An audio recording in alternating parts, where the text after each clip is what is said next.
Hi there, it's Stu here from DIYmusic.co.uk, bringing you the first of what I hope to be quite a few plugin demos. And I'm going to be looking at mixing plugins and mastering plugins and also production plugins and synths and all that kind of stuff. So I'm going to start with a synth, which is called Big Kick, and it's from Plugin Boutique. So check the links in the description if you want to have a look at that or buy it. And without further ado, let's have a look. So this is Big Kick, and what it is a plugin that lets you synthesize, build your own kick drum sampled. So it's really good for certain EDM, well, all EDM genres, and maybe beefing up your kicks in rock and pop and all that kind of stuff as well. So it sounds like this when you first load it up.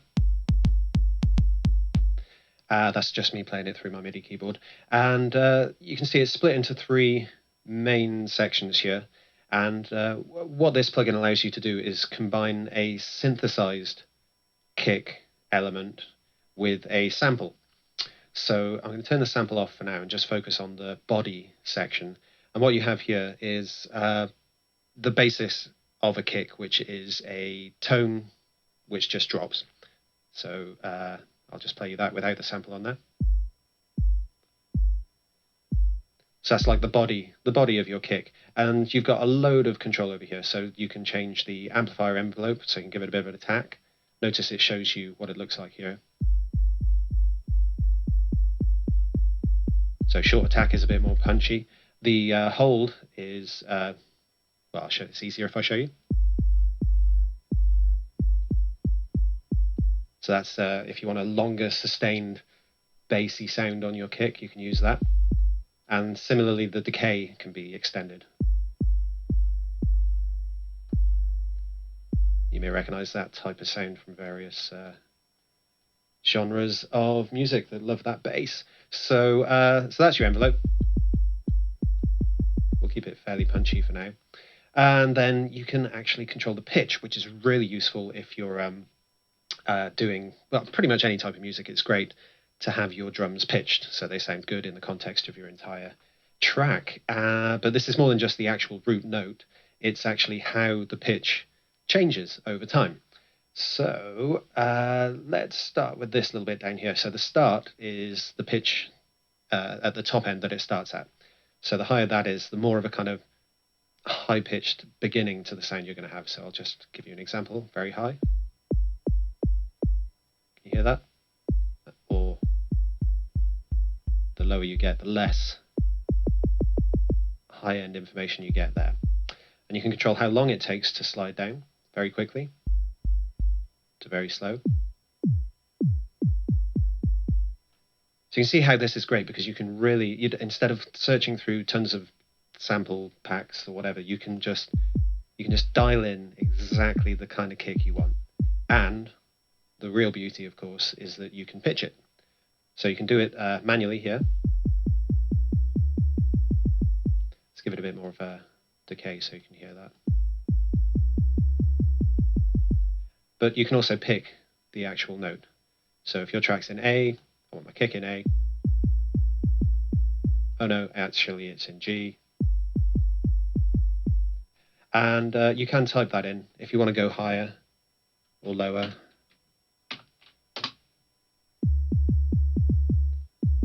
I don't know if it would go that high. Maybe there's a maximum 70 hertz. Makes sense because it's a kick. You know, you don't want to be going super high with it.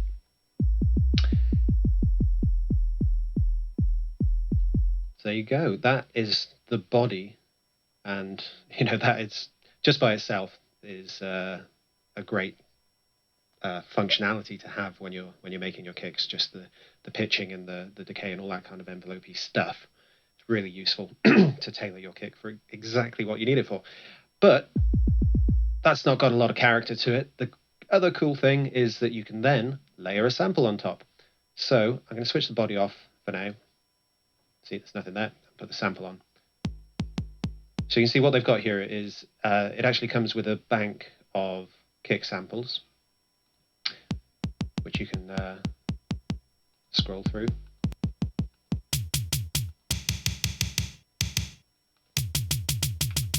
And then you've got a little bit of control over here, so you can see how much bass of the sample you want to let through. So really, the body here, this is going to be your bass end, so you kind of want to cut that from any samples. And just keep the bit you want. And again, you've got a volume envelope, and you can turn it up and down. The cool thing here is you can load any sample you want. So you can manage your own banks, you can bring in anything as a sample. It doesn't even have to be a kick drum. Whatever you want to layer on top of this body, you can just load it in, and it'll do its thing. And you can even drag and drop.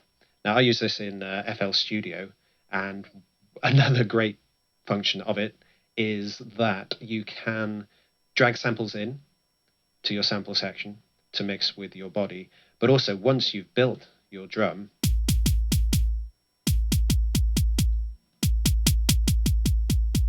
and you're happy with it,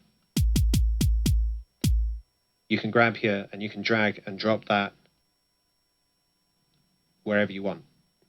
Now, you can't see it because I'm only focused on my my kick window, but that is perfect because I can drag that straight into my playlist and just have it as a sample there.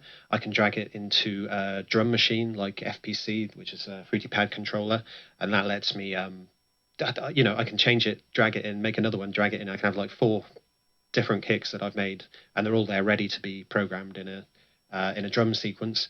You can, I mean, it just comes out as a sample, so you can just save it as a WAV if you want. So the power of this,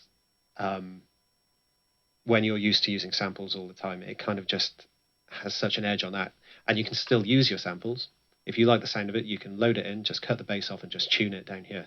So it really is a stupidly useful tool. And on top of that, so those are your 2 main kind of kick building blocks.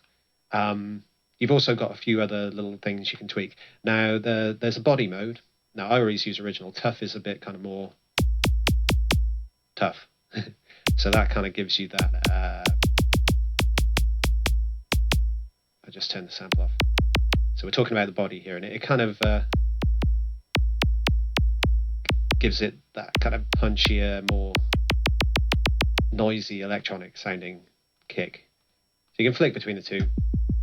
I tend to stick to original because you still get to process it even more down here in the master section. So let's quickly go through these. So info is just gets up some info on the plugin. File is for saving and loading files.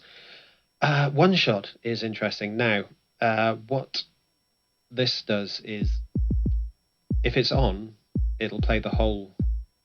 So if you tap the key or you program it in the piano roll or whatever, it'll play the whole sample all the way through. If you turn it off, it'll only play it for the duration of the key being held. So a quick tap does a short one, and a long one does that. So if you want that little extra control over the length of your kick, turn that off. That's good. Now the edit window is another.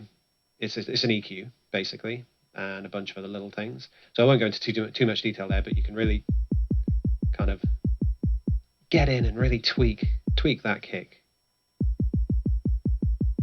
as much as you like. I'm going to put my sample back on so we hear the whole thing.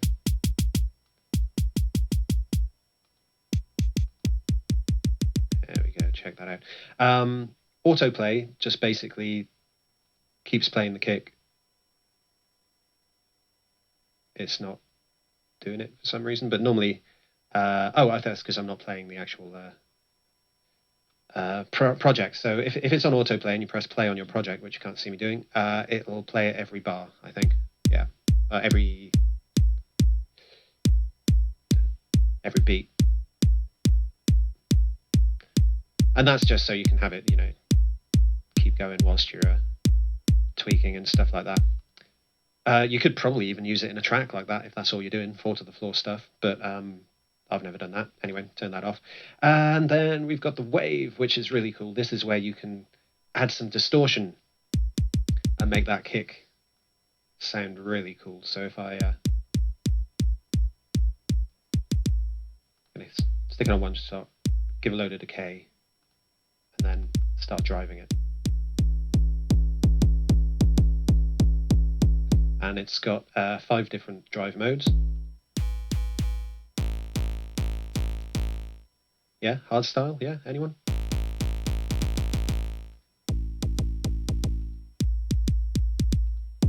So again, like, just so much you can play with to really get the sound you want.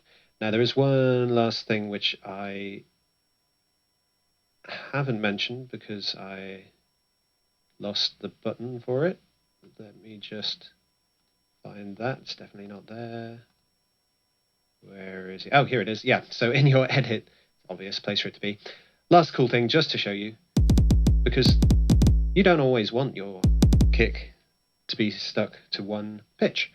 If you go to edit and change pitch to MIDI, then it will take the signal from your MIDI keyboard or whatever you program, and it'll play at that pitch.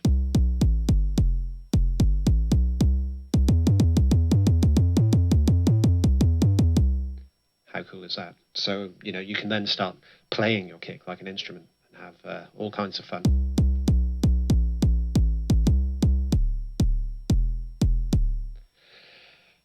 Which I think is probably enough to show you why I love the big kick, and I use it on almost every project now. Maybe not always on its own, but I mean, if you listen to some of the stuff I'm putting out as Hum Junkie, just Google Hum Junkie, bit of promotion there, HUMJUNKIE.